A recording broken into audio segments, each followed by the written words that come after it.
Here we have The Paper Bag Princess. I don't know if we've ever read this one, but it is Madison's favorite book. Elizabeth was a beautiful princess. She lived in a castle and had expensive princess clothes. She was going to marry a prince named Ronald. Unfortunately, a dragon smashed her castle, burned all her clothes with his fiery breath, and carried off Prince Ronald. Oh no. All the things she thought she was going to do suddenly changed. Elizabeth decided to chase the dragon and get Ronald back. She looked everywhere for something to wear, but the only thing she could find that was not burnt was a paper bag. So she put on the paper bag and followed the dragon. He was easy to follow because he left a trail of burnt forest and horse bones. Uh-oh, look at that. You can see exactly where the dragon has been. Uh-oh, look how is Elizabeth feeling right now? Oh, she's feeling really angry.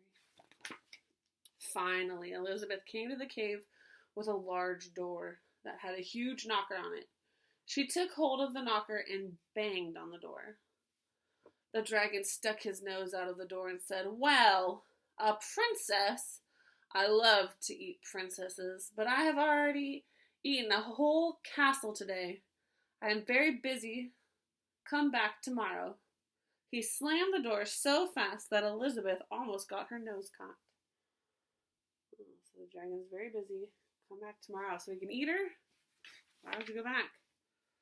Elizabeth grabbed the knocker and banged on the door again. The dragon stuck his nose out of the door and said, "Go away. I love to eat princesses, but I've already eaten a whole castle. I'm a very busy dragon. Come back tomorrow." "Wait!" Elizabeth shouted. "Is it true that you are the smartest and fiercest dragon in the whole world?" "Yes," said the dragon. "Yep, totally am." "It is true," said Elizabeth, "that you can burn up 10 forests with your fiery breath." "Oh, yes," said the dragon, and he took a huge deep breath and breathed out so much fire that he burnt up 50 forests.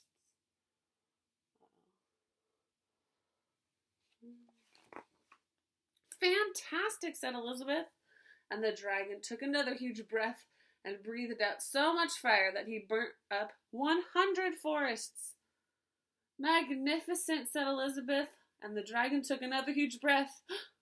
But this time, nothing came out. The dragon didn't even have enough fire left to cook a meatball. Alright, so now the dragon cannot breathe any fire out. Elizabeth said, "Dragon, is it true that you can fly around the world in just 10 seconds? "Why, yes," said the dragon, and jumped up and flew away around the world in just 10 seconds. He was very tired when he got back, but Elizabeth shouted, "Fantastic! Do it again." So the dragon jumped up and flew around the world in just 20 seconds. He was getting a little slower. When he got back, he was too tired to talk, and he laid down and went straight to sleep. Whew, flying around the world is hard work. Elizabeth whispered very softly, "Hey, dragon." The dragon didn't move at all. She lifted up the dragon's ear and put her head right inside, and she shouted as loud as she could, "Hey, dragon!" The dragon was so tired, he didn't even move. What do you think she's going to do now? The dragon breathed out all its fire. It flew around the world. It's so tired it's sleeping. What is she going to do now? Elizabeth walked right over the dragon and opened the door to the cave. There was Prince Ronald. He looked at her and said, "Elizabeth, you are a mess. You smell like ashes. Your hair is all tangled, and you are wearing a dirty old paper bag. Come back when you are dressed like a real princess."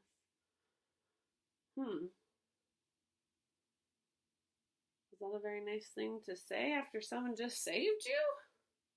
She went through all of that to help him, and he said some unkind words. Ronald, says Elizabeth, your clothes are really pretty and your hair is really neat, and you look like a real prince, but you are a bum. They didn't get married after all. She kind of said, look, I really wanted to help you, and you wanted me to look beautiful, and that's not how it's going to work. So she ran off. All right, there you go.